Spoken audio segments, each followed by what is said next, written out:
Hey guys, brand new. Fuck that. My special Hey Big Boy is currently streaming right now on Netflix. Right now. So go on Netflix, check out Hey Big Boy. My buddy Tom Segura is next week. We are well, this has been a very, very I've talked about this. It's been a very bizarre series of weeks. I want to apologize directly to everyone for the next 9 dates or 12 dates, as I know, have been rescheduled, and we're checking on the rest of how long this goes. I don't think we've technically rescheduled anything, but we're taking a look. I want to apologize directly to New Orleans, Montgomery, and Huntsville. I was so fucking excited for that trip. I was in New Orleans. I was outside the theater.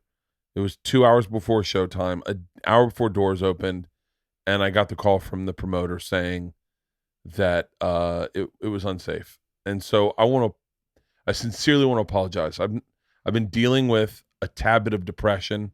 It's kind of like when you get fired from Travel Channel. When I got fired from Travel Channel, I felt my special Hey Big Boy is screaming on Netflix. I felt really sad.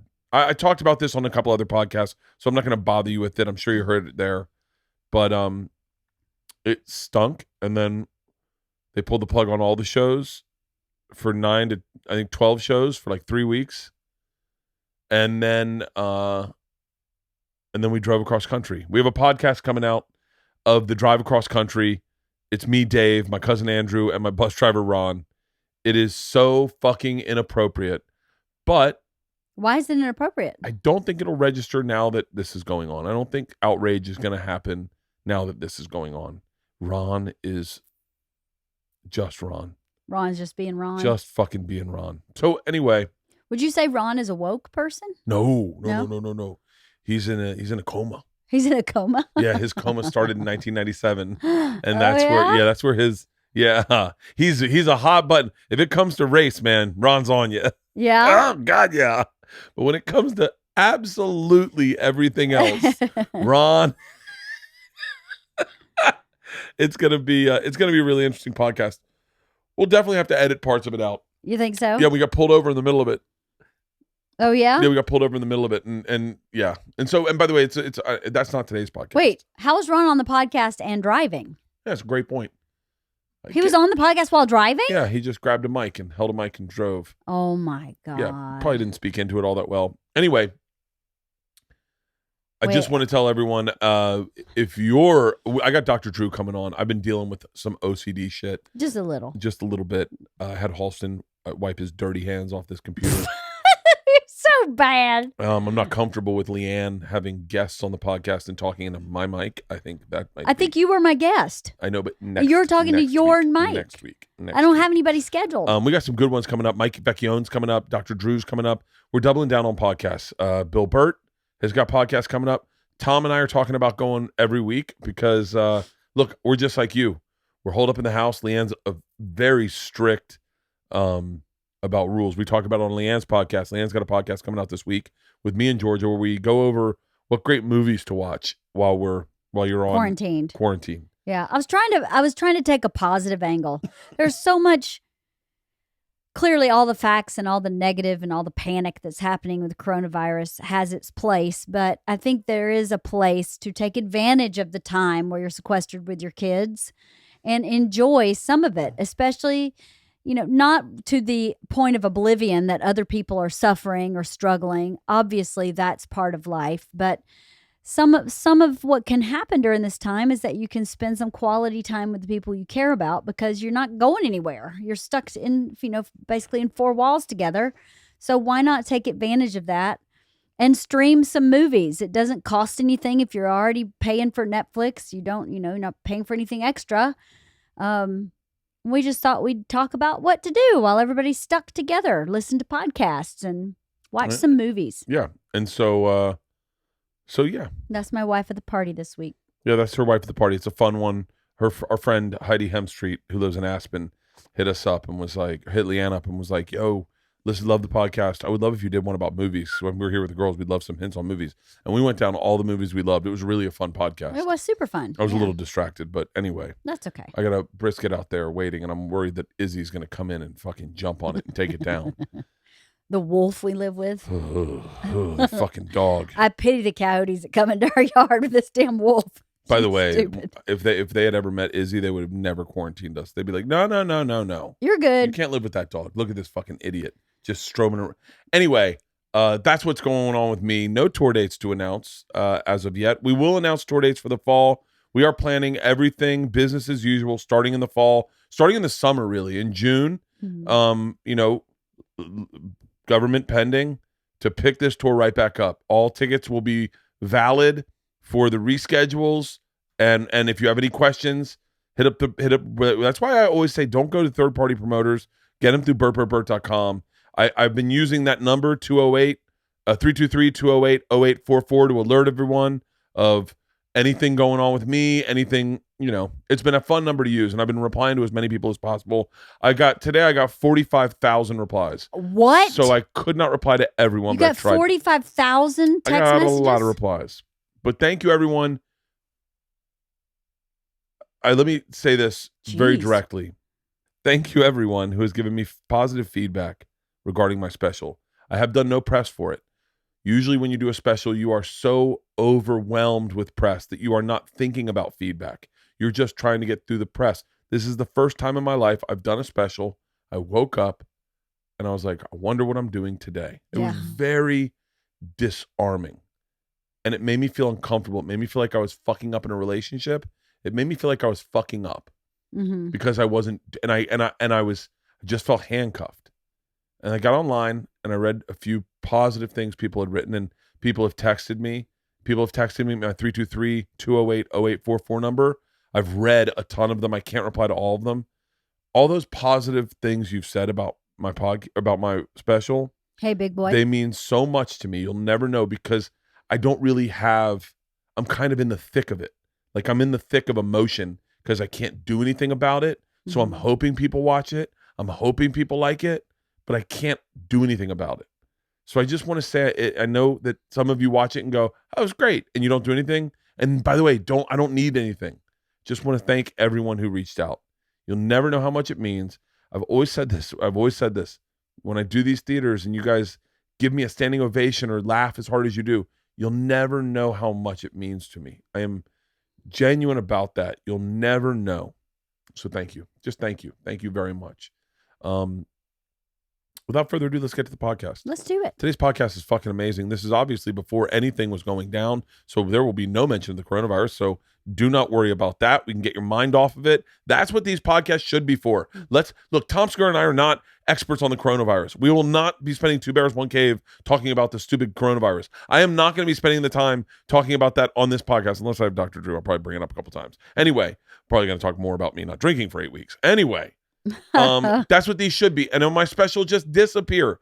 Get out of your head. We're all watching CNN all day long, watching numbers grow. That's what this entertainment should be.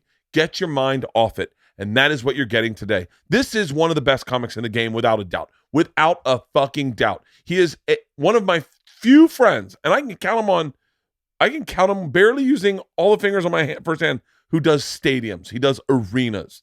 He is amazing. We became closer lately, and I absolutely love him. I got to be dead honest with you. I kind of want to have him and his son over for dinner one night, because it's still under 10 people, and because I love his Instagram. I everything about this guy. We bust balls online nonstop on Instagram. He is the only reason I've ever flown in a private jet, and I've just paid for it so that I could show it to him, and we did slow-mos for it. He's got a fantastic podcast called The Koy Pond. His special, Coming In Hot, is one of the best specials Netflix came out with, and I'm very proud to call him my friend. He's a really nice person. One of the sweetest dudes in the world. Yeah, he's really nice. One of the sweetest dudes in the world. Ladies and gentlemen, without further ado, Jo Koy.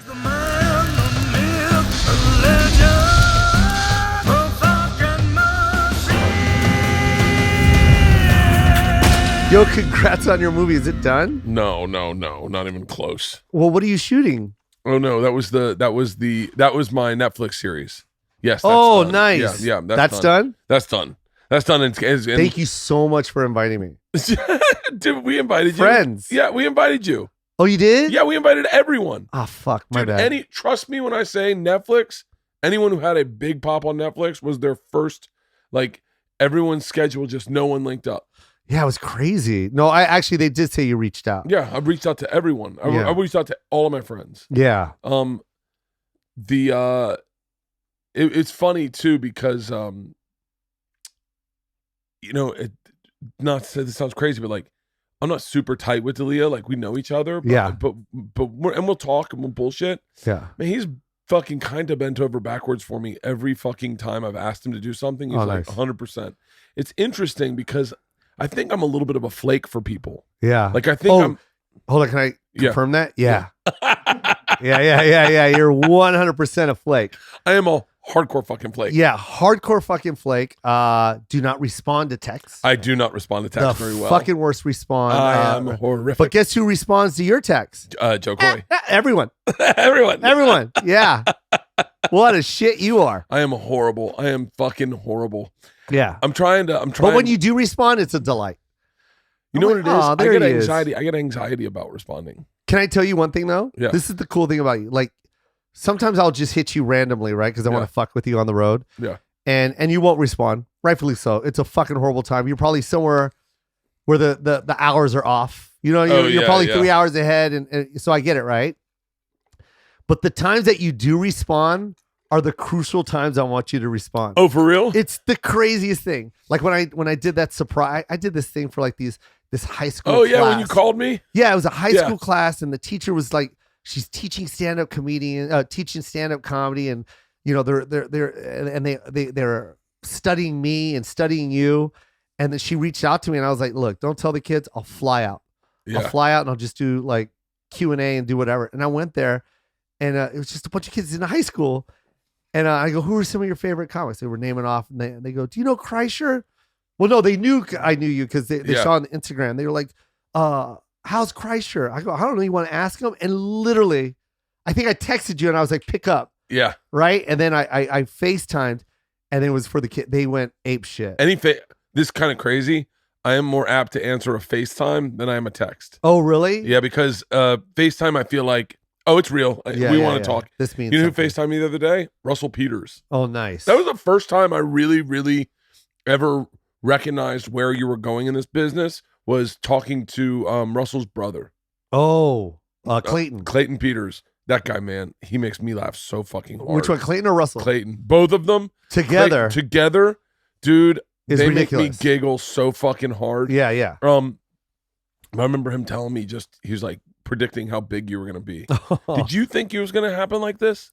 I didn't think it was going to happen like this. I hate saying that too. No, I know. Like, I didn't. Because I just saw an interview you did, and they said, what did it feel like? You said, I feel like I've been on the edge of the cliff forever, and now I feel like I'm flying. Yeah. It's so funny, man.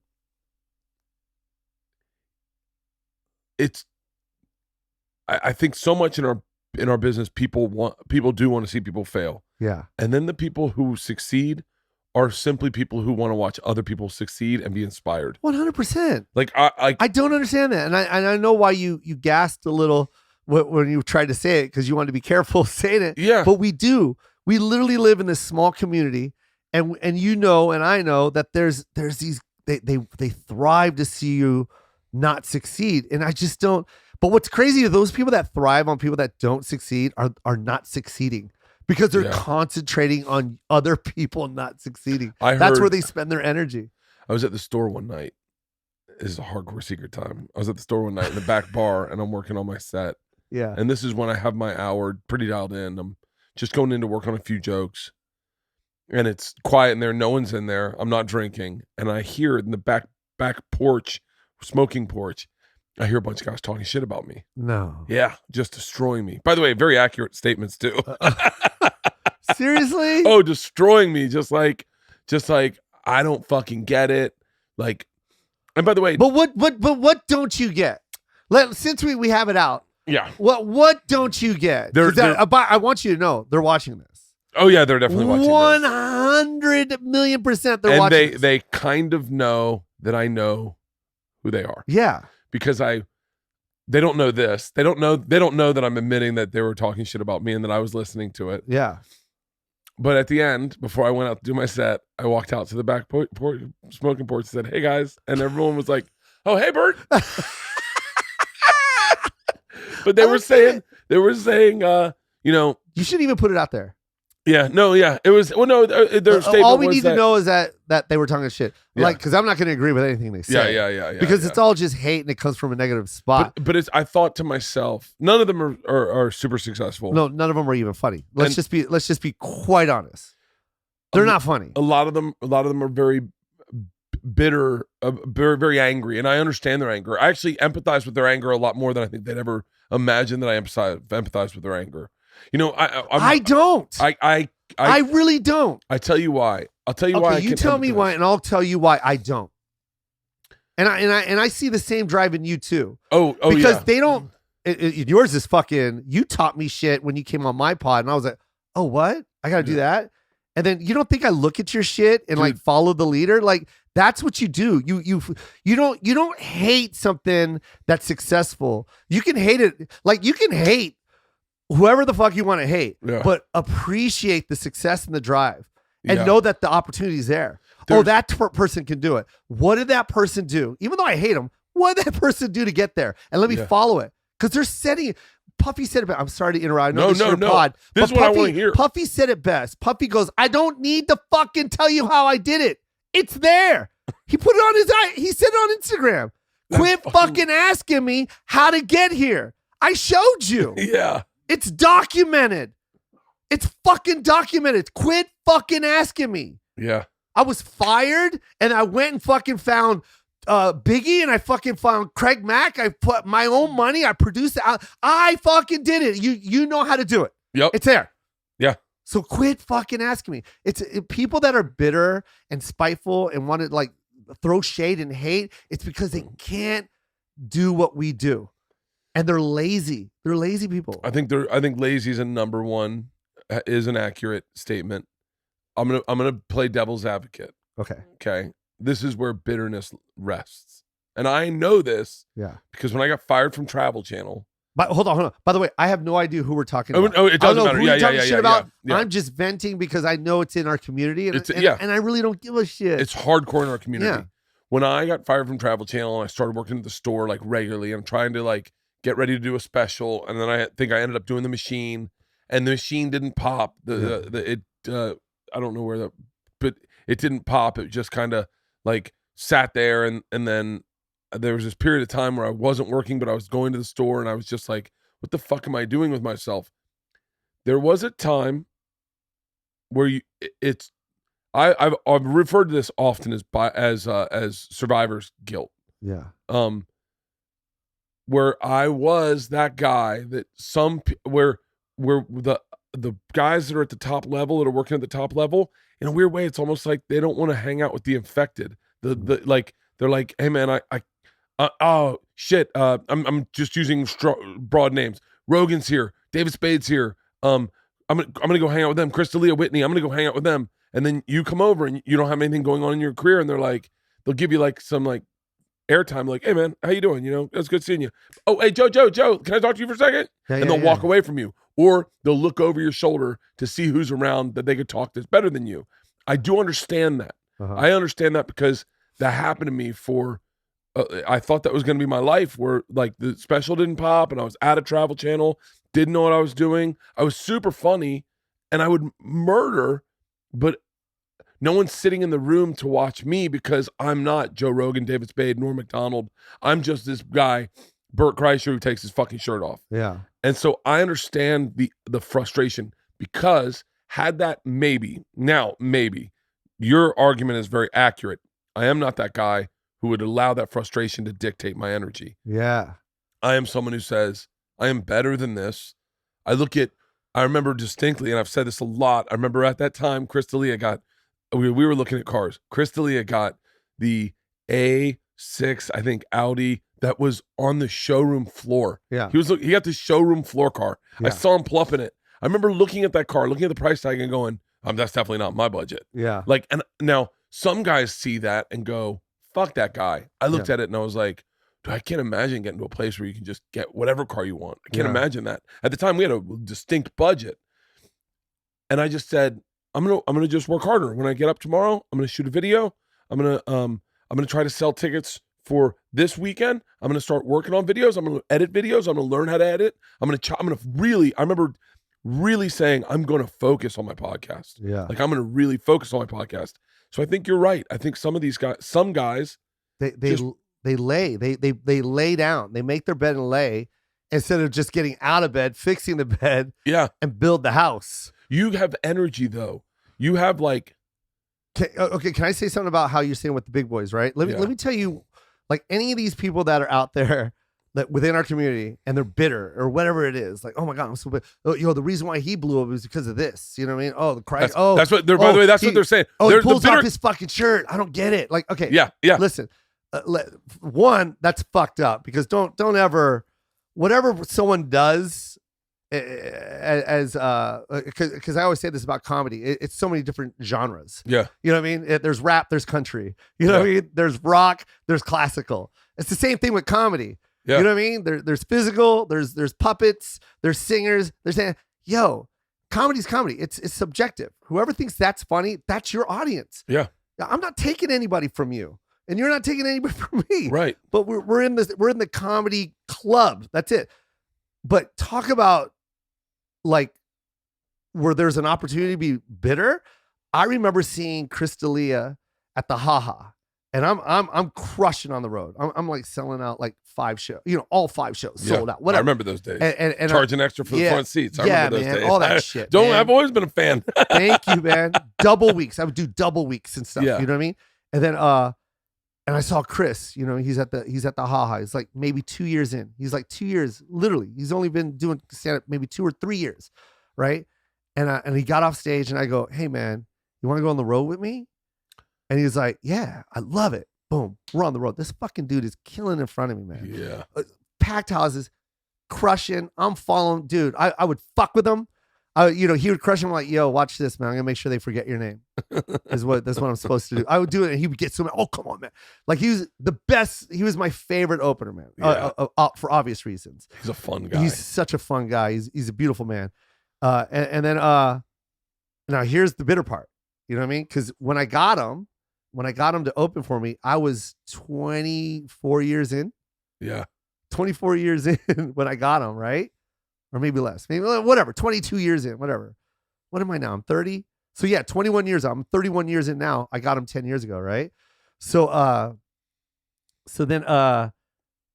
now he's opening for me. And then all of a sudden, he books Undateable. So now he's not with me anymore, or something like that, right? He's not on the road Whitney. with me. Yeah, that was Whitney. He gets Whitney, and then he starts to blow up. And he's like literally, and very quickly, everyone realizes, oh, he's a really good actor too. Yeah. He's everything. Whatever. Go fuck yourself, Chris. He's good looking too. He blows up, right? I'm still on the road. Yeah. Then he gets a Netflix special. Then he gets another Netflix special. Mm-hmm. While this is happening, I'm calling Netflix and they're saying no to me. And I'm like, what the fuck? Like, and no way am I bitter because he deserved it. Yeah. Like, I didn't be like, I didn't get online and go, fuck Chris D'Elia. He used to open from me. He got there are Netflix people who special. Subscribe to the fact that there should be rules in place. Yeah. There are people that go, there should be rules. Hold on.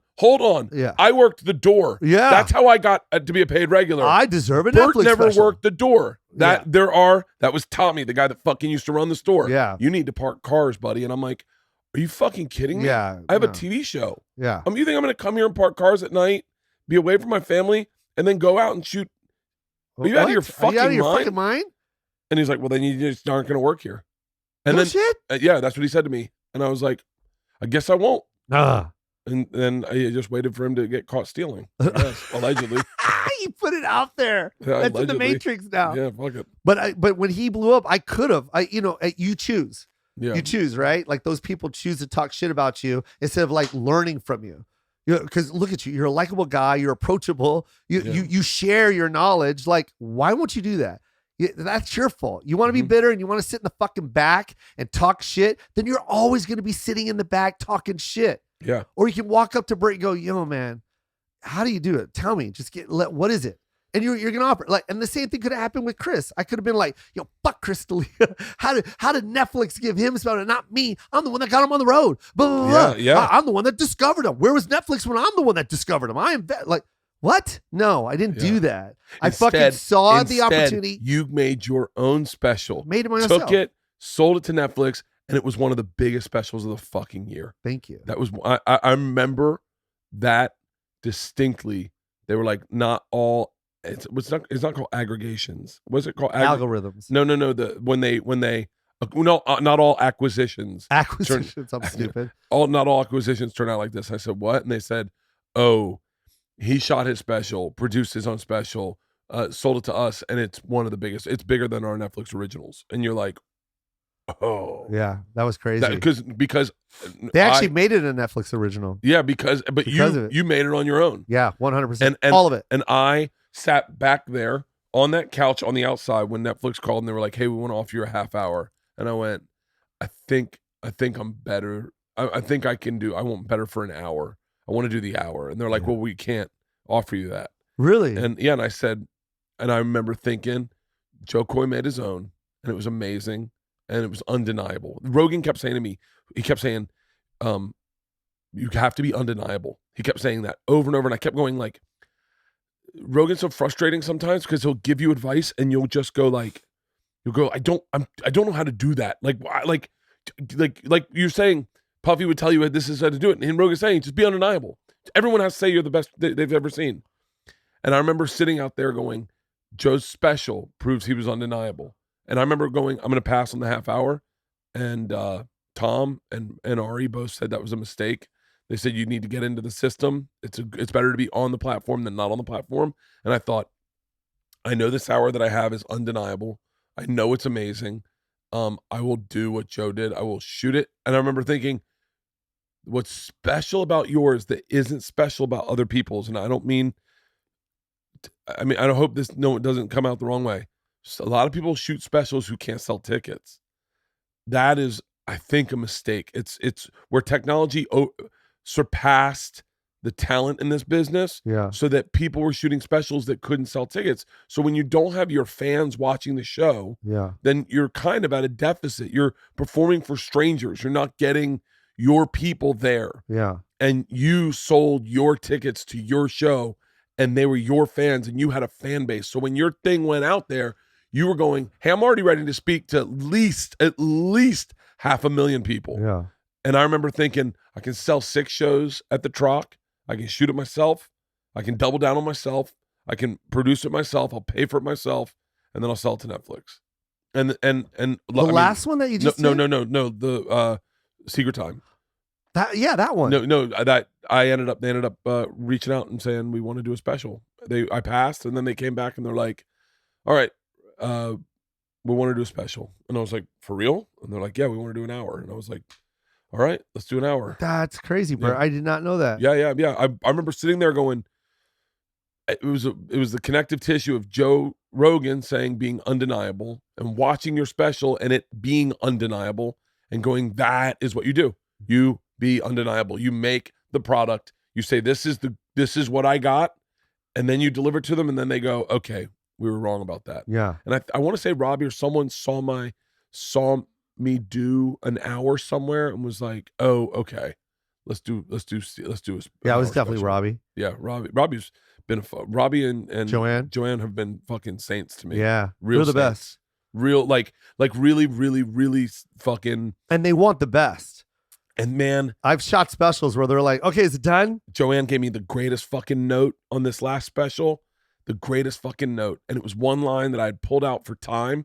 She was like, I like the line. And I put it back in. Oh, I'm getting chill bumps. On the last show, she comes up and she goes, hey, there's a line you've been missing all week, and told me the line. And I went, all right, you're right. She goes, you did it in LA. I don't know if it was a throwaway, but it was my favorite line. What? And I threw it back in. Yeah.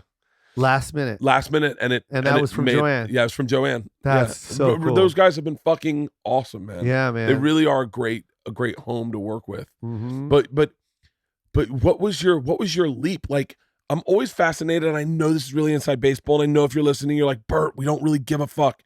But like, I always say the leap. I was just talking to Steve-O yesterday, Yeah. and he was like, hey man, explain the difference between a weekend and a theater. Yeah. And I was like, well, a theater is one whole weekend in one night, Yeah. possibly 2 weekends in one night. Yeah.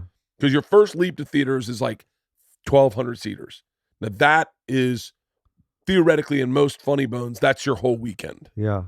But what was your trajectory? When did you start going to theaters before your Netflix special? I was doing that's why I shot it in Seattle, because there were certain like markets where I was like, oh, I can get a theater, and it was always Seattle, and there was another place that I could get. It was only a couple, but anyway, Seattle was one of them. What year is this? That's when I shot the special. So 2016? Yeah, 16. 2015 I shot 15, yeah. and I was like, oh, I can definitely sell that more theater, because I've done it before. Yeah, it's a great theater. Yeah, it's an amazing theater. And then but after that special dropped, man, it was over. Yeah. It was like, that was the leap. That was that was the final push that helped me get to that next place. It's crazy. It was crazy. It's crazy. I remember when the special dropped, and then like, you know, I had my improv dates already locked, you know what I mean? But there was a different energy in the room, man. It was completely different. What's wrong? I know. I thought this is, by the way, this is also what's wrong with me. All those people that are angry, if they could experience that once, just once, all that anger would go away. Yeah. And they go, oh yeah. Because it is a weird feeling to go from like lost, confused, not know where you're going, to then one day walking into a fucking improv when the energy's changed. Yeah. And it's not you just walking right through the bar at the Columbus Funny Bone and no one saying hi to you. It's like, oh or shit. pissing next to the guy. Yeah. Oh shit, man. That's your dick. That's your dick, man. I just saw his dick. Like it's crazy when the energy changes. So I wish true. every single comic that started stand up, that stuck with it, got to feel it. Yeah. Because I mean, this I remember saying to an audience, why are you guys here? I said that too. And they were like, for you. I was like, wait, hold on. Wait, what is this like a corporate event? Yeah, that's And they were funny. like, oh, that's when you knew it was starting to take off. When I was like, I was in New Jersey. I was like, why are you guys here? And they're like, we're here for you. I said, man. who sent you? I go, where did you guys hear me on Rogan? And they're like, no. I was like, where? And they're like, the Machine Story. I was like, shut the fuck That's up. cool, man. And I said, oh, I'm so bad. I retired that story. That was the beginning. I was 4 years ago in January. I said I was going to retire it forever. And they were like, nah, bro, you're telling that fucking story. Fucking told it every night for the fucking last 4 years of my life. That's so good. Well, so where was that? Walk me through the first like weekend the first weekend where you're like, It was a Brea Improv, oh wow, and it was crazy. It was right after Brea. Live from Seattle. Yeah. not the new one they have now. I can't remember if it was new yet. I can't remember. I can't remember what the maybe old it one was looked old. like. I can't remember. I just remember walking Did in. it smell like shit in the middle of your set? Do you Yeah. remember the fucking? Yeah. At a certain time, the sewers would back up. They'd have to tape the drains in the bathroom. It was bad. But that was my favorite room, though. That was a great room. I love that Brea Improv. I mean, I love the new one too, but Yeah. man, there was something special about that other one. The other one was it just played right. But I remember just feeling the energy when I walked in. I was just like, this feels like a whole new set of fans here. You know how usually you walk in and you're like, okay, yeah, it's the same feeling. This one felt weird.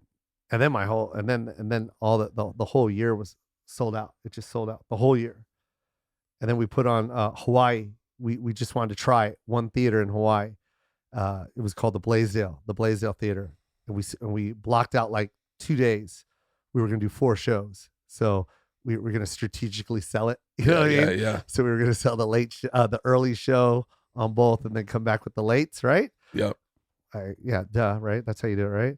Well, anyways, we were doing that. We were planning out a strategy on how to, just in case, maybe we'll sell the late show tickets first, and then we'll hit them with the early show. You know what I mean? Because the late shows are harder to sell. Like, we were literally trying to plot it out, because we never played that many theaters in Hawaii before. And after the special, we wanted to see what we could do. And we literally put it on sale, and it sold out in like 1 minute, right? Oh. And then we were like, what the fuck just happened? So we opened up the other show, 1 minute, and then the third show was like an hour. The fourth show, an hour. Then now the Blaisdell's calling us. They're like, "Do you want to add like a Wednesday?" And I'm like, "Yeah." And then that's It's fucking Hawaii. Yeah. It was crazy, man. What did you did your last special in Hawaii, correct? I had to because of that. I broke the record there. It was like 24,000 or something. 24,000 tickets. And then so I shot the special there, and then we went back again and did 2 arenas. I mean, that's just, I would 2 arenas in a round. It was nuts.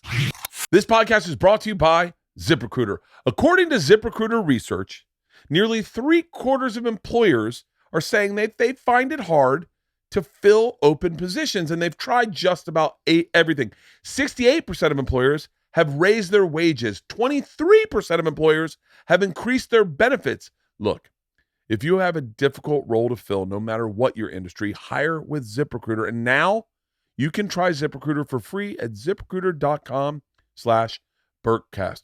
ZipRecruiter sends your job to over 100 of the top job sites, but they don't just stop there. With their powerful matching technology, ZipRecruiter scans thousands of resumes to find people with the right skills and experience for your job and actively invites them to apply.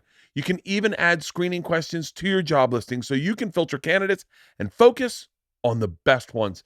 ZipRecruiter is so effective that 4 out of 5 employers who post on ZipRecruiter get a quality candidate within the first day.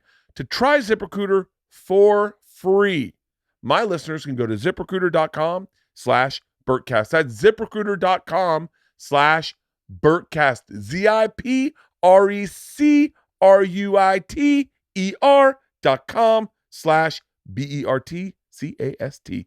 ZipRecruiter, the smartest way to hire. This podcast is brought to you by Hims. Listen, there's a thing men don't like to talk about. It's a common issue that face men. And if you think long and hard about it, you know what I'm talking about. Do you know what I'm talking about? I think so. 40% of men by the age of 40 struggle not to be able to keep or maintain or even get an erection. Did you know that? No, I didn't know it was that high of a percentage. I know for a fact that lately I feel like I haven't been myself. And a lot of guys, this happens too, they turn to weird solutions. They do either nothing or they can turn to these expensive pills or injections. No man wants to get an injection in his junk. Does that make sense? No, yeah. If you go to Hims right now, you can discover the tiny pill worth a big celebration. For Hims is one-stop shopping for hair loss, skincare, sexual wellness, and I absolutely love them. I know that I deal with hair loss. I've been dealing with hair loss since I was 21 years old, and I jumped in front of the bus, and that stopped hair loss. Now at 40, I feel like I'm dealing with some ED type problems, and it's better for me to have this conversation online. I do not want to go to a doctor. And Hims was started by a guy who knew that some men would rather have a conversation online than go to a doctor. These are well-known generic equivalents to name brand prescriptions that help you combat ED. Prescriptions backed by science and made more affordable. Stop worrying about multiple in-office doctor visits. No painful injections like other treatments. This is so easy. Answer a few medical questions about your medical history and chat with the doctor online for confidential review. If approved by that doctor, the products are shipped directly and discreetly to your door. Being your best means performing at your best with the best part of yourself, my wife. Aww. I want to be my best. So perform your best. This is so easy. Try Hims today and start out with a free online visit. Go to forhims.com/BertcastED. That's FORHIMS.com/BertcastED. forhims.com/BertcastED. Prescription products are subject to a doctor approval and require an online consultation with a physician who will determine if a prescription is appropriate. See website for full details and safety information. Literally, this would cost you hundreds if you went in person or to a doctor's office or to a pharmacy. Remember, that's forhims.com/BertcastED. I would love the opportunity to do arenas. I mean, I wanted you to come on this forum. Oh, dude, I was on the road. I was on the road. I would have in a fucking heartbeat. That forum is for me, it was like do the Wilbur was like a big thing. So I knew people could do the Wilbur, and I was terrified of it. Yeah. And then now I noticed that if I really lock down on a city and focus on it with promotions, it just hammers away, and you just keep selling tickets. Yeah. I would love to do an arena. I would love Man, to if you see. would've I would love to walked feel out. the energy. I would love to do an arena. I'd spoken with Joe and Tom Yeah. about doing it. Tom and I had talked about doing it. I would love to do it with someone, but I would love. I think you can do it on your own. I don't know. I mean, I think maybe after this next I know you special, can. or maybe after the series, or maybe after the movie. But I think that's so cool. I really do think it's cool. you should save the arena for just yourself and not and That's don't what- do it. that's Don't what- do it with a. That's what Tom group. said. That's what Tom said. He's Yeah, like, man. Because he's you like, are. yeah. You're there. You're already there. Mhm. But like, dude, just imagine when the movie drops and I mean, the series drop. we'll see, we'll and then see. it's just your act is. you don't want to so count your chance perfect before for you the- hatch. But I look, do. Hey, look. Hey, look, I do. I do. I love calling myself out and checking myself and putting it out there. Put it out there, man. My wife's like that. My wife goes, "That's how I got this fucking man cave." My wife goes, "You want a man cave? You tell people you want a man cave. Yes. When I you love your put out- wife. Put out that energy, and you get what Yeah, you put into the man. universe." Yeah, man. You don't want to, when you tell people something, then you can't fail. I mean, you can't. Yeah, When you keep it to yourself, it's like, fuck it, I'll fail. I knew it. You can say that to yourself. I knew it. yeah. But when you put it out there, you're like, oh, fuck. What'd I say? Why'd I say that? You're online. Come on, just get the tickets. But that was the greatest moment of my career, was that forum. Well, I did two. I did two of them. So wait, walk me through the last, well, I guess like couple months of your life have been really fucking insane. Insane. Like, I mean, like, I don't think everyone maybe knows the weight of it, but like, it's not fair to compare other comic to comic, because people it's just not right. It's not. There's no way to do it. But you're selling more tickets in these markets than like anyone. Like I mean, like more than like literally anyone, and it's, I mean, just jaw dropping. Two shows at the Forum. I don't know who's done 2 shows at the Forum. That was crazy, man. That And then shit sold out 6 months ago. I texted you. Well, San Francisco was 36,000 tickets. That was crazy, because one was on a Thursday. Like that, and I remember how scared I was when they said they wanted to do it on Thursday. I was like, "What are we doing, you guys?" Like San Diego. that was nuts. I mean, San Diego was crazy. So what's the experience like of doing one of these? Like when you do say, what was the biggest, San Francisco or San Diego? San Francisco. Okay, so walk me through San Francisco. Like I'm talking very beginning to very end. I want to know your agent calls up and says, "Listen, we're going into San Francisco this year, and we're thinking of playing the fucking." No, I said it. Really? Yeah, that one I saved. I knew that was going to be mine. Really? Oh yeah, because I was doing 18 Cobbs. Yeah. Like 18, and it was fucking so stupid. I'm like 18 Cobbs, and then going back like within the calendar year, like in 10 months. Really? And playing another 18. So why were you doing? And playing San Jose, and playing Sacramento, and playing just all the surrounding cities that draw. Yeah. From the same market, but yet I was selling 18 here, 17 there. Like, it didn't make any sense. So we were like, well, let's just. I said, let's stay out of Cobbs and San Jose, and let's just go for Chase. And we played Chase. Look, I know it sounds like I'm enjoying the moment too. Yeah, you're allowed to enjoy the moment. Yeah. and you're allowed to share it. I think it's inspiring. But like, I what look was at crazy that is it sold out. It sold out in like 2 hours, right? And so we told Chase, what's the 14th? Who's on because that was a Saturday show, and Friday was the 14th, February, Valentine's Day, which is the best day. I go, who's that? They go, oh, it's a radio show. There's a radio show with doing like R&B and all that. It's like a package night, like love. You know what I mean? Like, I go, oh, okay, can we have it? because our momentum is crazy right now. We just sold this out in like 2 hours, and they were like, no. And then they asked them, and then they were like, no, they didn't want to give it up. And I'm like, all right, because they were selling tickets, but it wasn't moving. And then so we go, give us the Thursday, the show the day before it, and the fucking thing sold out. I mean, we're talking about like that's like a It was like crazy, man. It's like you gotta like if you can just imagine like there's people sitting where the basketball court is supposed to be. Mm-hmm. like that the Warriors play there.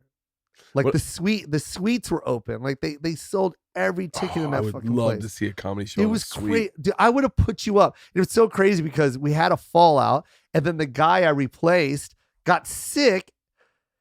Jimmy O Yang was supposed to, Oh, he's fucking great. yeah, and he got sick on the plane, and he didn't go up. And I'm like, oh my god, like it was so crazy. Like you would have. I might have had to stick through that, Jimmy. I got to be honest with you. I even told him, I was like, bro, you got to just at least go it's up. 15 minutes. Yeah. Yeah. Seriously, I didn't understand. But he had like 103, whatever. I still would have went up. I would have gone up. I still would have gone up. I went up in Columbus Funny Bone, and literally piss was coming out of my asshole. Literally piss was coming out of my asshole. I had such bad food poisoning, like the kind where you you squirt out your ass and cough and squirt comes out. Like it was just coming out of every hole. I've been still went up. I've been so sick on stage that one time in Richmond, the guy that picked me up at the airport, I was so fucking sick. He then went back to pick up Steve Byrne. Said, "Hey man, I don't want to be the one to tell you this, but your friend's not going to live very long." Steve's like, "What?" And he goes, "That guy is sick as shit." That's funny. I think he's got pneumonia, man. Like, yeah, I've barreled through it, but I'm not shitting on Jimmy. I think Jimmy's a great guy. He must have had a reason. But what I think is so I would have cool, loved for you to go up that night. Oh. Yoda. That was so special.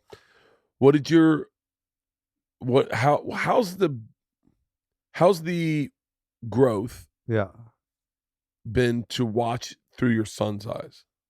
Oh man. When I got Don't Make Him Angry on Comedy Central, I did this joke called Ting Ting where he plays with his dick because he always plays with his dick. Yeah. And he painted it green. And he hated it. He fucking hated it when people walked up to him. He'd give him the stinky eye, like don't say that to me, because people would say it to him. Oh, is this Ting Ting? Yeah. And he'd be so fucking mad. And he said, I don't get it. I don't get it, Dad. What are you doing? I don't even get it. Like he was being honest. He's just a little boy. He doesn't know what stand up is. So, and he used to hurt my feelings because he wouldn't come to the shows. I would beg him. I would have to buy like PlayStations. Literally, I would have to tell the club, please buy a PlayStation. My son's coming. Like just so he'll sit in the green room because he does not want to come. Yeah. And I literally have to like beg him to come and find reasons to get him to come, and he just wasn't getting it. And then my ex-wife got a new boyfriend who I love. He's great. His name's Gino Perez. You can look him up. He's an ex-skateboarder, street skater. He's fucking amazing. And now he does like clothing, right? And my son fell in love with him. And it was killing me, bro. Wow. Killing me because like literally like, oh, Gino's teaching me how to do an ollie, Dad. He's teaching me how to do an ollie. Oh, Gino got me a skateboard, Dad. Dad, Gino made me these pants. You fucking zebra fucking pants. I hate them. And I'm trying to buy him Jordans. He doesn't want to wear the Jordans. And I was literally like, I wasn't jealous of Gino's relationship. I was jealous of my son's love for whatever Gino was doing. I was jealous of that because I don't think he understood what Dad was doing and the sacrifice that Dad was giving so that he could have this beautiful life. Yeah. And it was killing me, man. It was fucking killing me. And it wasn't until he was about 13. This is just recently, maybe 12. Then my son started like, my dad does stand up. And people think, oh, I get it. Like, oh, you're funny. I get it. And then he's been coming around more and walking on stage more. Well, so I've seen like a real maturation of his, just the way, just like there was like a shyness of like, come on, to now he's like, I saw him I think he was on stage at the Forum. Yeah. And he was just like you could see like he was like. Oh, he loved it. There was this point where I told them to take the wash lights and shoot them at the audience. You know what I mean? I go take the wash and blow out the audience, right? And when you're doing it through rehearsal, it's with a bunch of empty seats. You know what I mean? You look at the light guy, you go, oh, that's perfect. I like that. But you don't know what it's going to look like when they really do it. And when they blew out the audience, when I said goodnight, man, Bert, it was crazy, man. Even my son was like, Dad, that I got chills, man. He goes, it was so crazy, Dad. I didn't know that there was that many people. It was crazy. So that was just like that moment I got to share with my son. It was so cool. It's been cool to watch his, like, you took him to the Philippines. Yeah. You took him to Hawaii. I was so happy to take him to the Philippines. Took him and all his cousins. You had like a fucking straight up Filipino posse. Hell yeah. Flying private jets. Everyone was under 16. Yep.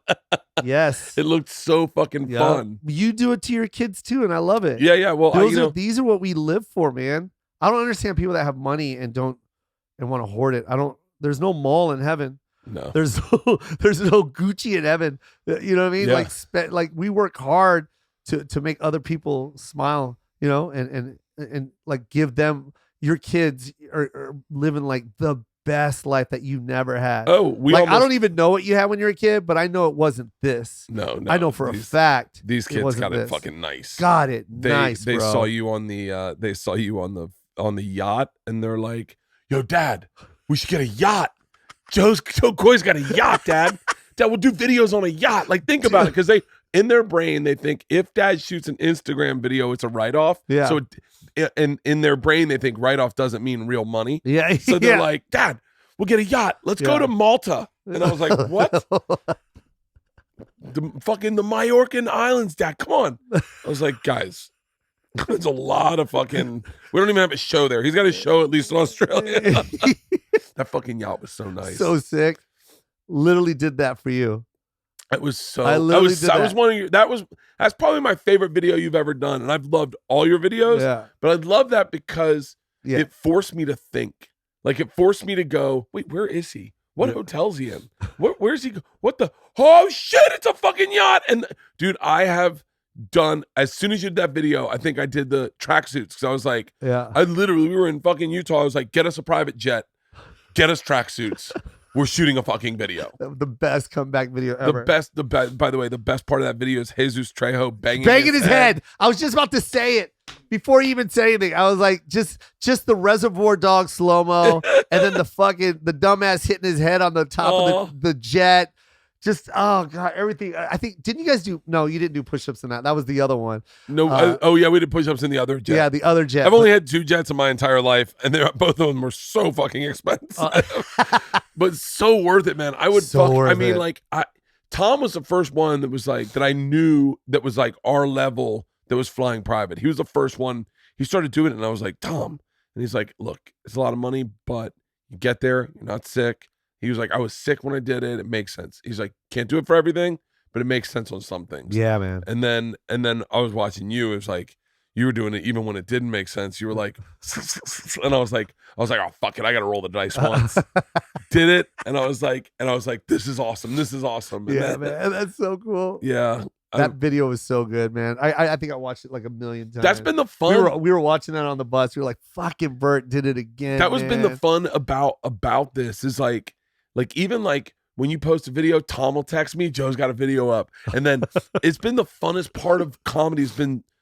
It's like, do you remember, like, there's no way. Wait. Can I just say something? Because I have like this thing, because you just said that. Yeah. But like, this is the bookend of this pod. Because what you're saying right now is exactly what we've been saying throughout this whole pod. There's the guys that sit in the back room smoking and talking shit and not doing anything. And there's 3 successful guys that are constantly trying to top one another and get to that next level. That's all that is, dude. Like literally, I get inspired by your videos. I don't look at anything else.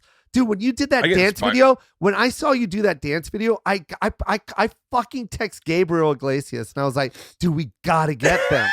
We gotta do a fucking big budget dance video. Man, I want to tell you what it is, but it's gonna be so funny because it's so fucking ridiculous, and we're gonna shoot it. Dude, Angela Johnson hit me up. She goes, yo, I put a dance video out. Did you see it? I was like, are you fucking kidding me? Of course I fucking saw it. You can really dance. She goes, I can't really dance. I go, bullshit. Yeah. Like, dude, well, that's another thing I love about you, is that you went to Gabe's show at the Staples Center and celebrated him. Yeah. Like, man. As opposed to, and when you're doing 2 shows at the Forum, it still to me is like, it's like a love of the fucking game. Yeah, man. A love of the guys doing it. Yeah. Like, that's crazy. He sold out Staples, dude. I was fucking And then went to insane. Anaheim and did Honda. It's like, what? You're amazing. That's really crazy. And I had Gabe in here, and he was like, yeah, you and Segura with those fucking videos. He's like, I'm afraid. He loves it, dude. He texts me all the time. Like when you, he's the one that told me about your dance video because I was on the set. We were on the set together, Really? and he came up to me. He's like, "Did you see Bert's dance video?" I was like, what? And then we were just all watching it on the set. Everyone was like laughing. Can I tell you the video? And then we were like, "Yo, he can really dance! Like he's hitting it! Like what?" This is the video I was gonna make. I'm gonna tell you about it because by the way, Segura's was amazing. Segura's was fucking. Holy shit! Oh, dude, that's the hardest I've ever fucking laughed was watching Me too, his. man. I was with him watching it for the first time. And when he stabs you, he called me and he goes, I'm driving to do Two Bears, and he goes, "Don't get on your phone." I go, "What?" He goes, "Just don't. Promise me you won't get on your phone until you get here. Please, I have a surprise for you." And I was like, "Okay."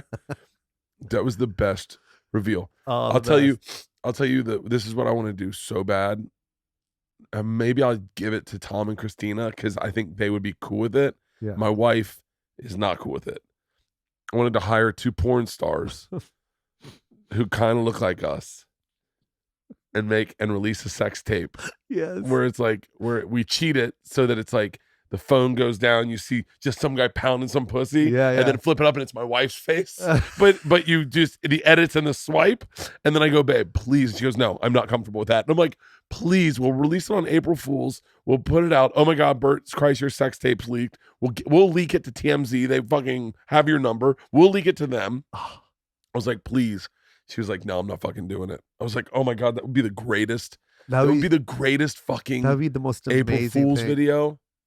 God damn it, my nose. Do you have a tissue back there? Yeah, right here. Can you throw it to me? I love coming up with ideas more. I could sit and think of ideas all fucking day. Yeah. It's like we were talking about getting hobbies. Sugar and I were talking about getting hobbies, and I was like, I don't fucking need a hobby. I make videos. Yeah, I man, fucking that do is comedy. our hobby. Our life is a hobby. Yeah, We're blessed with this. I'm lucky enough to fucking fly around the world, drive around a bus, and dick around with my friends. Yeah, Are man. you kidding me? This Yeah. is like my hobbies. I'll start another podcast. Yeah, 100%. It's crazy that we get to live the life that we do, and sometimes this is what I hate the most. I find myself like not sad, but like tired, and I'm like, dude, you got to remember, I used to sell fucking shoes. Like I tell myself that, like you used to sell shoes, man. You used to sell shoes on Sepulveda and the 405 at Nordstrom Rack. Like, stop. You're not tired. Stop sighing when you go through TSA because the line's long. Like, go fuck yourself, Joe. How do you impart both parts of your life to your son? Like where you go, here's where we are today. Yeah. But like, this isn't where you start. Like you gotta, like, I didn't just show up here. Just because I'm here doesn't mean we're here. Yeah. I'll always be here. I'm going to stay At here. 18, you're going to be back there. Yeah. Yeah, yeah. By the way, I want to show you where I sold shoes on Sepulveda first. Like, how do you do that? Because it's crazy because my son, I'm telling you the truth about my son. He's cut from a different cloth because if I had a dad in my position, I ain't doing shit for the rest of my life. I'm not. My dad was just a lawyer, and I phoned it in until I was 26. Shit, my mom was working customer service at Caesar's Palace. I was with her till I was 30. I was like, this is too good here. Too good. Home cooked meal? Are you kidding me? I remember I moved out for like a year and a half, and I came back and was like, yo, you got to pay like electricity. I can't do that, Mom. It literally, I ended up living with her for like 9 more years. But my son is completely different, man. My son's already talking about where he wants to get a job. He wants to work at Western Bagel. Don't ask me why. He just wants to work there. He thinks it's the coolest spot. They close early, Dad. You still have your evenings. I guess they close at 4. So he's like, yeah. I don't want a job that carries into my night, Dad. Yeah. They close at 4. I want to work at Western Bagel. I'm like, all right, work at Western Bagel. He's making beats. He's being very creative. Really? Yeah, man. So I love this kid. He's not good in school, but that's okay. I got one of those. Yeah. Really, which one? Isla. Is it the one I meant? Oh, yeah. The one I gave money to? No, that's Georgia. I'm waiting for Georgia. I love Georgia. I'm waiting for Georgia and your son to bump into each other because they're in the same. They're in the same circles. She's at the sister school, right? Yeah, she goes to the sister school, and her pitcher's good friends with your son. That's so cool. Yeah, really. You're good talking friends. about Grace. Yeah, Grace. I love Grace. By the way, I wonder. I'll tell you what a video we got to do next. See if we can hit a fastball off of Grace. She throws fucking fire. Does she really? She throws fucking. You know she's Dodger royalty, right? What? Oh yes. Isn't the Vince Scully? Yeah. How cool is that? Oh, that's right. I did know that. God dang it. Yep. That's her grandfather. She throws. How cool is that? Fucking fire. That's so cool. When she goes up to pitch, it is almost, you can see our stands kind of be like, oh, 3 up, 3 down. Here we go. And every time, this is the way my brain works. Wait, is it fat? Fast pitch underhand softball. Nice. And she's fucking a great batter. Like really? She's an awesome athlete. She'll go somewhere for a full ride at scholarship. Oh, really? Yeah, she's only a junior. So we got one more year. Yeah, Her, Georgia's a sophomore. The nicest girl. And your son's a junior, right? Yeah. Yeah, I'm waiting for them to run into each other and go, oh, hey. I love Georgia. Why? Because when I saw her lids and I went and got my merch to give to her, and I go, do you want my merch? She goes, no.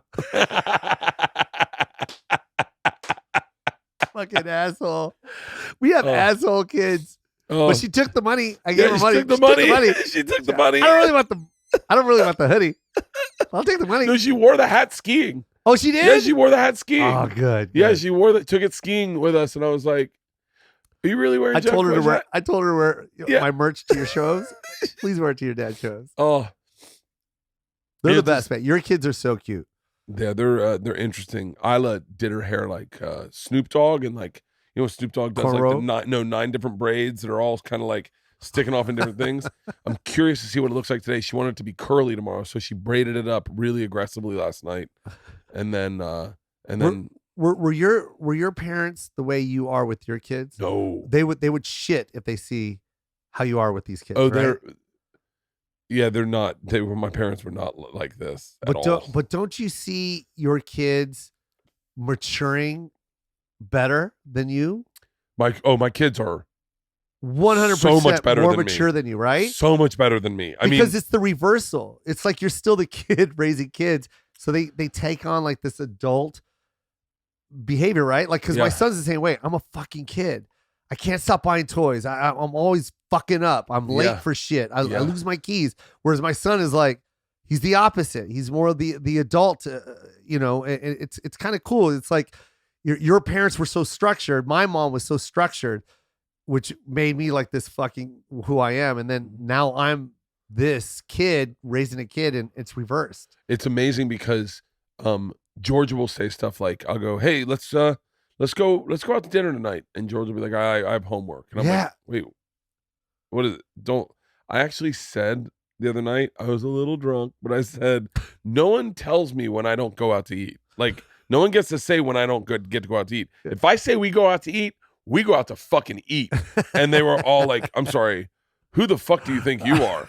And I was like, that's what my dad did. Like, I just defended it. Like, I was like, if my dad said we went out to eat, we never questioned him. Yeah. You guys aren't allowed to question me. Yeah, exactly. I'm the father. Yeah. And they're like, yeah, we're allowed to question you, Dad. This isn't, they kept going, sit down, patriarchy. And I was like, Jesus. I mean, they're so, last night they went into the freezer outside and got snacks, got like mochi balls, and then came back in the middle of dinner.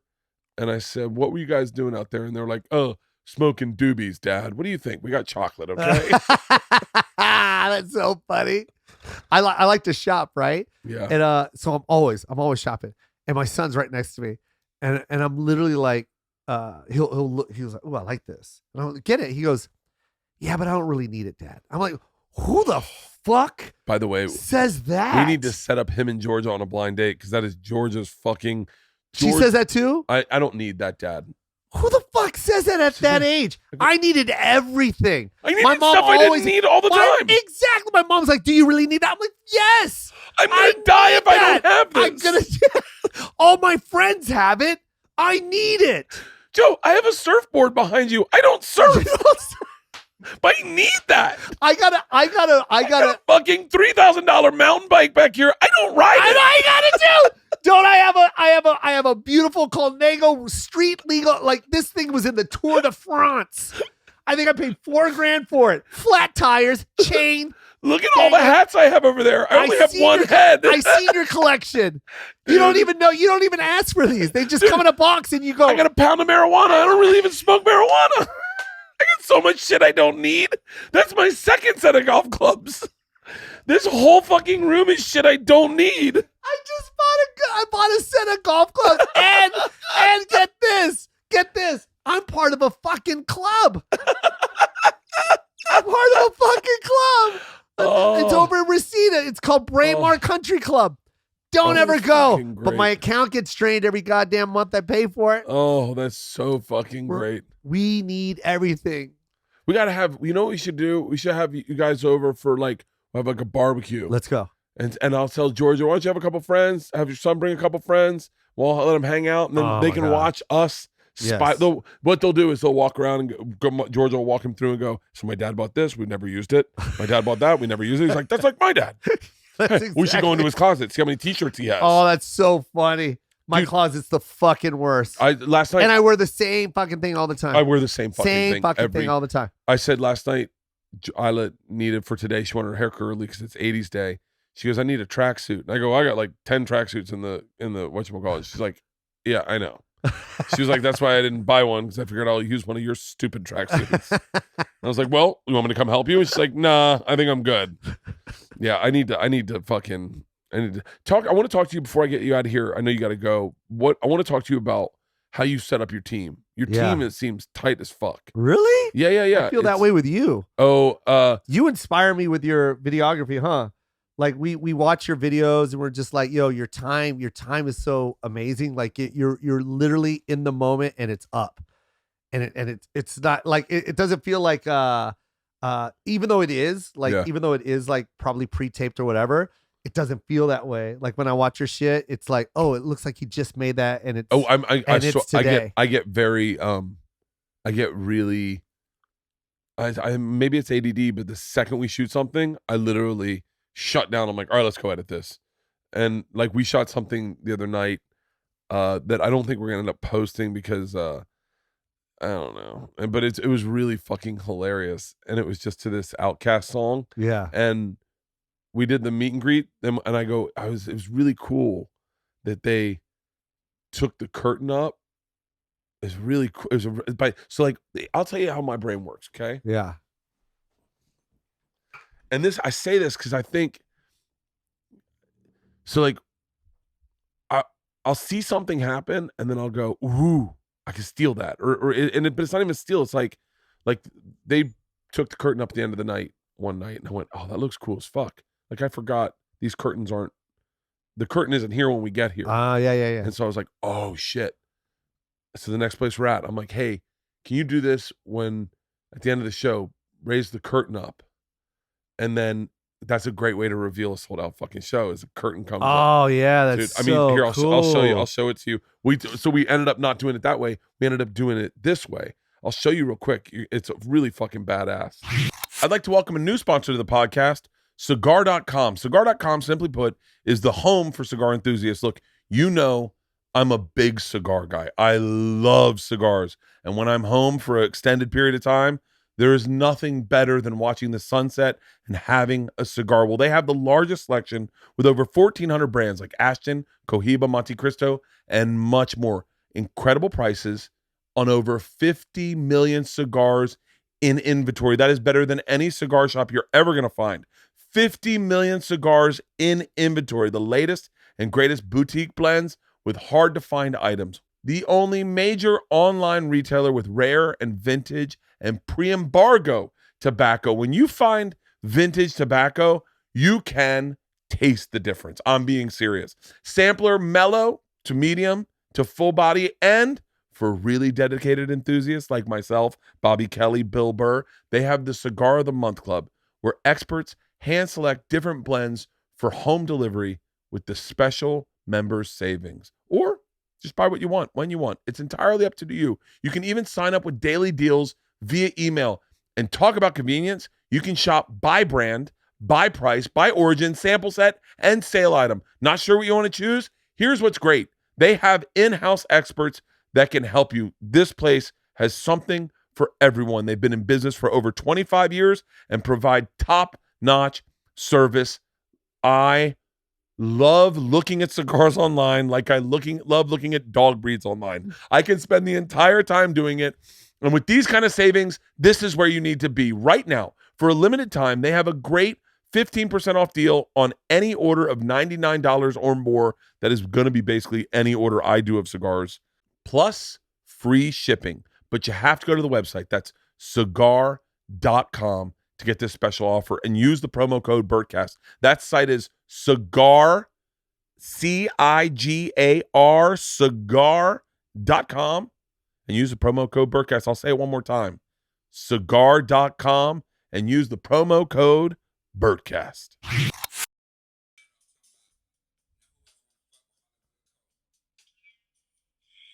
So, That's dope. but it looks cool to have the curtain come up. Yes. So I was like, oh, I don't think we'll be able to use that, but you should do a shot like that when you have one of those fucking massive places. To have your videographer behind the curtain and have it slowly come up. It's just so fucking That's cool. So I like certain stuff like that will inspire me. And then once that inspiration hits me, I'm like, all right, let's shoot it. Let's go edit it. Let's get it up. Let's get it posted. Yeah. Like I get really antsy about that. The other thing I noticed, I'm sure you know this too, is the second you turn on the camera, something's going to show up. Yeah. Like the second you decide to start filming, something inevitably shows up. Yeah. So, but yeah, I get really I really enjoy it. I do too. I really enjoy, you know what it is? I enjoy being happy. And someone told me the other day, they're like, it seems like you're having so much fun. And I was like, I am. Yeah. And I was like, if that's the message, if that's the branding that's coming out of my videos, is that I'm having a good time, I'm doing the right fucking thing because I'm having a fucking blast. Yeah, I love watching your stuff, man. I mean, and it makes me happy. Your band, the marching band one was fucking so funny, dude. So I'll see something like that, and I'll go, ooh, I want one of those, and then I'll just go get me a marching band. I mean, you were here the day we had the marching band. We had no plan. We had no plan. Fun. I was like, what songs can you play? And they're like, Rubber Band Man. And I was like, great. I was like, we'll figure it out. And literally, Halston was here, my cousin Andrew was here, and my buddy John Mans was here, and we were just figured it out. Like, hey man, can you stand behind the corner and then I'll walk out of here? But it's so much fun to do it on the fly, and that's what we did with the Netflix series. Is because we had it scripted originally, we were scripting it, and then we couldn't cast it because no one could commit to dates. So at the end, we're like, well, we can't fucking script this. And then I was like, well, we'll just do it like we do Instagram videos. Let's just shoot it. That's great. And so we just get there and be like, hey Nikki, will you wax my asshole? And she's like, yeah, fuck it. Is it cool if Caitlyn Jenner walks in? You're like, yeah. That's funny. So yeah, that really happened. Oh yeah. Oh my god. Oh yeah. When does this come out? It was an accident because we didn't know. I know obviously Caitlyn Jenner. By the way, I shouldn't talk about a ton of this, but we didn't. Caitlyn Jenner is like, you don't want to offend her right out the gates. You know, neither of us knew her, but we planned this ass waxing thing. And they cued Caitlyn too early to come in. They're like, all right, they're ready for you. Go in. And Nikki's like, fucking Caitlyn Jenner's here. And my ass wax strip stuck to Nikki's foot. It was fucking hilarious. It was fucking hilarious. When does that come out? I don't know. It's going to get everyone canceled on it. What? Oh, there was a part where Bobby Lee and Donnell Rollins are channeling their fathers, the frustrations they had with their fathers growing up, but they can't do it properly. So they impromptu switch and play each other's father for the other one. And it is so aggressively racist. Oh, Bobby, son. Oh, Bobby, you ashamed the fan. No. It is, and it's out, Donnell. Oh. Donnell, I've been in prison for 2. Like it is God. It's so funny though. That I know people get offended, but it's like, you just go, I mean, the one I did with Segura, he called me and he was like, hey, man, we can't air all that shit, right? And he was like, you're going to get me fucking killed out there. And I was like, don't worry. we'll take out the parts that are. I don't know. Hopefully That's with Netflix. Yeah, hopefully people enjoy it. I think it'll be fun. Are you in the editing bay on that? We're in one the too? editing right now, and we've got 6 episodes. We got 4 edited, and we have pickups we have to do. Oh, that's Because good. we just kind of shot the meat of it, and then we figured we'd find a way to tie it in later. Oh, that's so cool. What's next on your agenda? I got the book is dropping June, and then I just signed that deal with Oh yeah, I just saw that. Spielberg. That was crazy. And that's for a sitcom? No, that's for a movie. That's for a movie? Yeah, Spielberg. Oh shit! Fucking crazy. And Dan Lin with Rideback. He does all the Lego movies and It 1, It 2, Aladdin. And do you know what the movie's is? It's based on mine. Yeah, based on your I life? pitched it to him. Yeah, I pitched them the idea of it. So and they love it. It was just crazy going into that meeting because I thought it was a general. So it was just me and my manager walking into Amblin. You've been to Amblin, right? When the doors open, it looks like Jurassic Park. It literally looks like the Jurassic Park. I have not been and to it's on the Universal lot. I've driven past Amblin. Yeah, and then it's like the secret lot to the left. Yeah. Right? So then you got to go through another security. I know. By the way, I know. I saw Amblin because I had a deal with Will Smith back in the day. Yeah. And I would go on that lot every day. And I kept on that. And one day I thought, wonder if I could go in because I'd done this with the guy who created Quantum Leap. Yes. Peter. Oh, I forget his name. Donald Belisario. Okay. So I said, I walked into a casting, and the next door was Donald Belisario. So I walked in and I said, "Is Mr. Belisario here?" She goes, "He is." I said, "Can I say hi to him?" She was like, "Do you have an appointment?"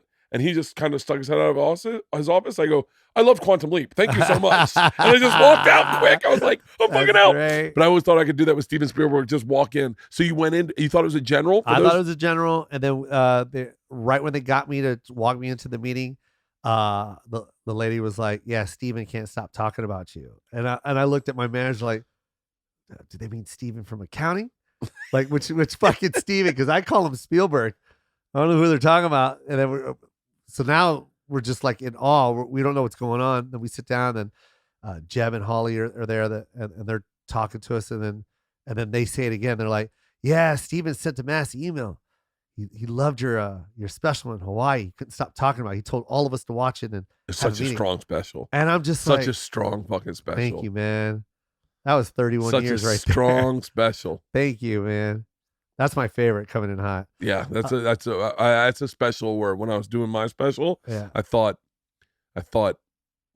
your first 10 minutes was so powerful. I thought Secret Time. I thought you got to bring the thunder that first 10. Yeah. You gotta, because once you got me there, I'm like, I'm in. I'm watching the whole thing. Yeah. It was fucking great, man. Thank you. But he watched that, and that's how I got the deal. He literally just gave me the deal. That's fucking it was crazy. awesome. Holly and Jeb, yeah, we pitched the movie, and so yeah, we're writing it right now. Crazy, right? It's You know crazy. about that special? Can I tell you something about that special? Please. Complete fucking chaos, man. There was a chick that threw up in front of a chick in the front row, so I couldn't talk to the right side because there's just vomit everywhere. Oh my There was God. a drunk bitch that was in the middle that kept shouting out shit, and literally, Bert, I was on a fucking roll. You know how it's just like yeah. up my beats, like I'm just flowing. It's every word I'm getting, every beat is hitting. I'm getting applause, and then like in the part where it's like quiet, where I need you quiet.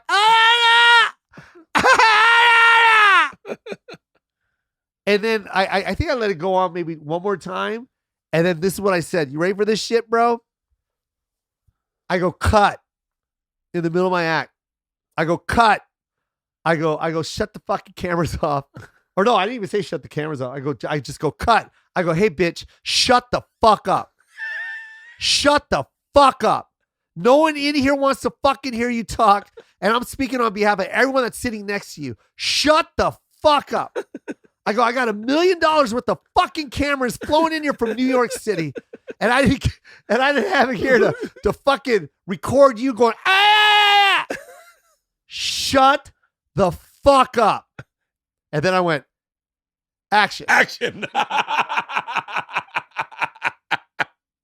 Oh, Oh, that's great. Yeah. Like people don't know the behind the scenes though, like that the malfunctions and the shit that happens. Like, so wait, what were you doing in Philippines? What were you shooting in the Philippines? so I told the Philippines that I would love to, because my mom's an immigrant, you know what I mean? She came from the Philippines to America to provide a beautiful life for a kid that doesn't have to see what it's like to be a kid in the Philippines. That's what she's got away from. And in doing so, in her mind, go to college, get a secure job, and I can die happy. That's all they want. That's what that generation wants, right? Yeah. So when you choose the career of a comedian, it's ultimate suicide for her. She's like, what the fuck? That's not why I tried to get to this country, for you to be a comedian. Like, that's not. So basically, I wanted to show, because there's other kids like me, you know what I mean? Yeah. That have immigrant parents that struggle to get to this country, to provide a beautiful life for them. And then they choose this weird career that that their parents did not want them to do. So, and we don't understand, like, because we're Americans. Mm-hmm. I'm an American. My mom's Filipino, but I'm American. So I only know American, like the opportunities here, and it's wide, it's broad. We can do whatever we want. You know what I mean? I don't know what she's talking about. You know what I mean? Yeah. I only know that you don't want to see what I had to see. And that's the wrong choice, because in my country, you would be homeless if you did that. Yeah. And there's meaning behind it. There's a lot of emotion behind it. And there's a lot of kids that are of immigrant parents that are choosing my career path. And I wanted to take them back to the Philippines and do a show because they've never seen it. So I grabbed the kids. Like, I got one kid, Andrew.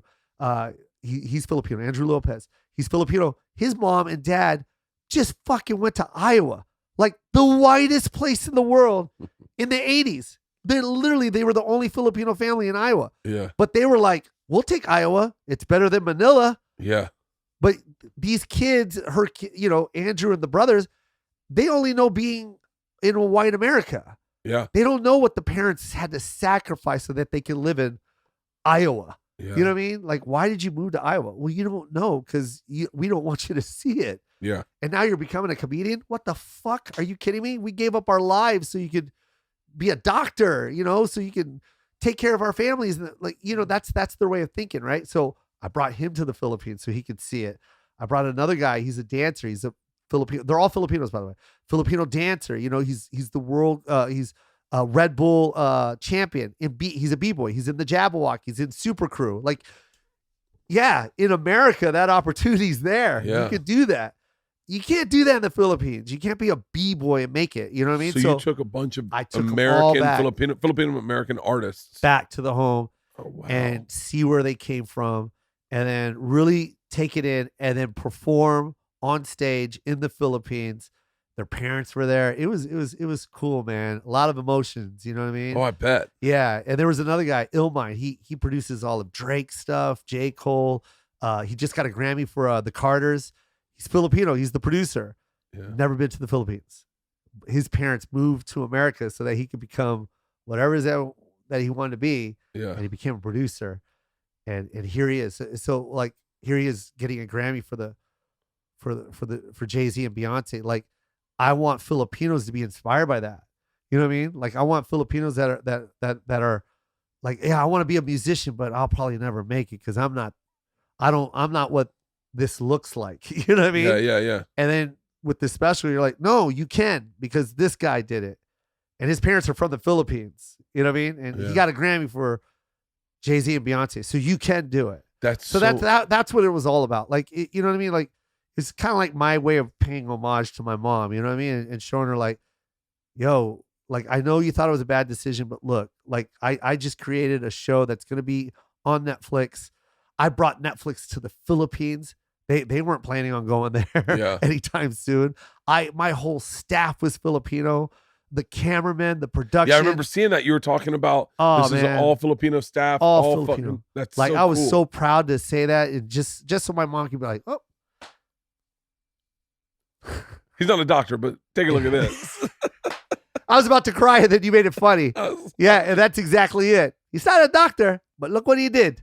So. Did your mom? Oh, she can't get enough of it. Yeah, I brought her on stage at the Forum, and it was just like, it was ridiculous. It was ridiculous. I bet she can't. I bet she puts her head on the pillow and goes, "Never in my wildest dreams." Yeah, never. This one was supposed to be a loser for sure. For sure. Fucking D's in high school. Like yeah, I'm Dude, not going to college. you've shined a light on like this. I hope this doesn't come up racist. Filipinos were kind of like just under the radar. It Yeah. was like, like Japanese, Korean, We were. like and then you didn't realize how many Filipinos were just hanging out. Yeah. And then all of a sudden I started going like, it's almost like you really kind of shine a light on a group of people that maybe didn't have a voice. Yeah. It's amazing. Like literally, like I used to get so jealous of like my Korean friends because everyone always loved Korean barbecue. You know what I mean? And then Yeah. I always got jealous of my Chinese friends because everyone loves Chinese food. And then I go, oh, I'm Filipino, and everyone's like, oh, what is that? Like they didn't even know what it was. Yeah. You know what I mean? Yeah. That's where that one joke. I did a joke on the Tonight Show. It was like you get the worst compliments because they didn't know what I was. They would Yeah. literally be like, I'm Filipino. I was like, I love orange chicken. It's like, no, that's not Filipino. What the fuck? So it's like that was my life growing up. I never had like this identity. I never had someone I could go, that's what I am right there. That's so crazy.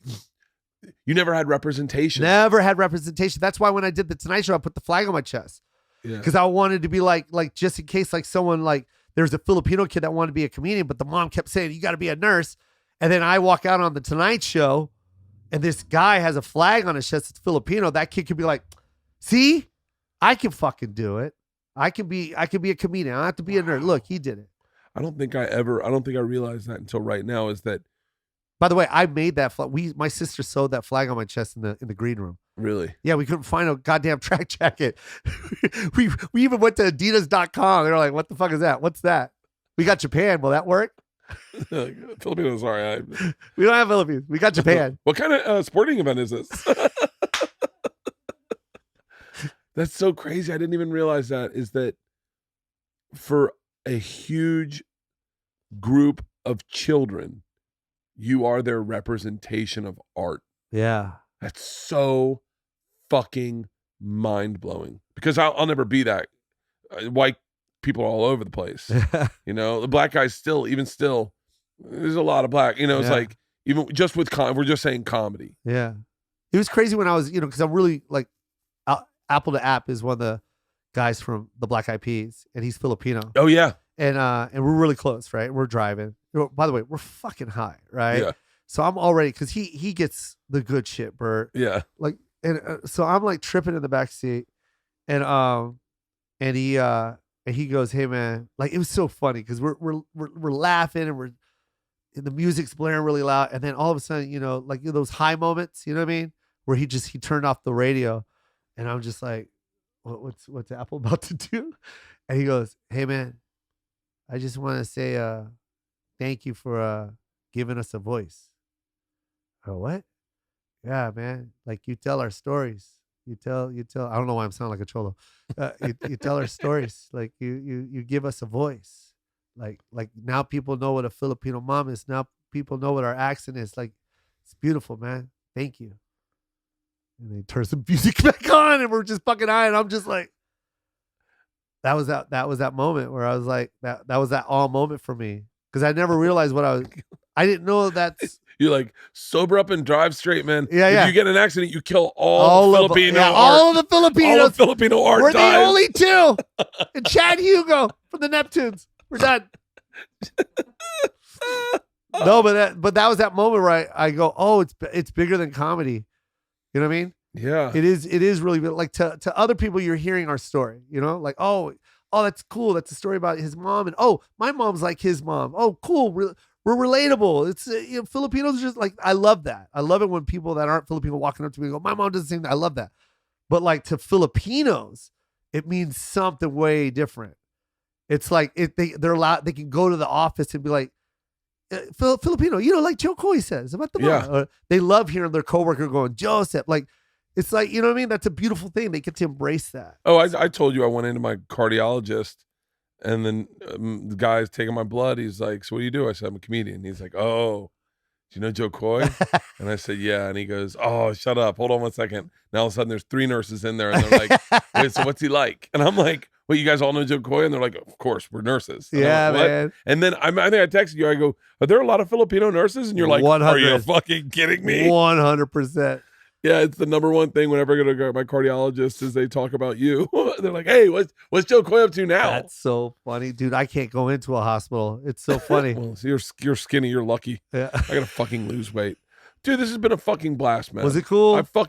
I love you, man. I love you so much. I'm so glad that we get a chance to sit down like this. Yeah. We did this one more time. Now I got to do your podcast. Please. Yeah. Hey, I love the fact that you vented and said that. 'Cause Yeah. that means it's inside you. Yeah. Yeah. And like you said, and you jokingly laugh about it, but don't ever repeat what they said. Yeah. Just know that they're saying it, and that should inspire you, man. That means you're doing something right. I feel like it. Dude, you're a beast, bro. You inspire me. You Hey, motivate me you nonstop. inspire me. And I'm always trying to top your fucking videos. Well, I'm bro. chasing you. I'm chasing at your heels. I just one time want to pull my bus into an arena and go, oh, there it is. There it is. I'll never forget that fucking video as long as I fucking live. Man. I went, his tour bus is in the venue? How the fuck did he do that? Guys, we need my tour bus in the venue. We got it in bigger theaters. Oh, that's the shit. I love you, Bert. I love you too, brother. Thank you.